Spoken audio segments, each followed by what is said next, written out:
দিও না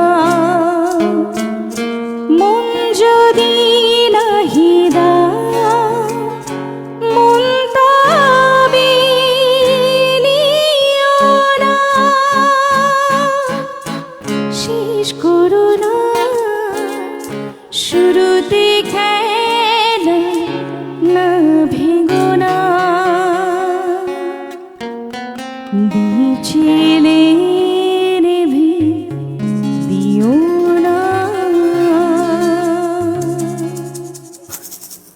চমৎকার গাইলেন। আমার মনে হয় ঝিলিকের পেজ থেকে রুনা আপা ওই গানটা দেখবেন একদিন। এটাও হতেও পারে, কারণ সবসময় আসলে ঝিলিক আপুকে এত স্নেহ করেন, এত অ্যাপ্রিশিয়েট করেন, এটা সত্যি কথা। এবং ওনার ভালোবাসার কারণেই আসলে আমি আরো বেশি মানুষের ভালোবাসা পাচ্ছি, এটা সত্যি কথা। এবং তার মতো একজন কিংবদন্তি যখন আমার পাশে থাকেন বা আমার জন্য কথা বলেন, যেখানে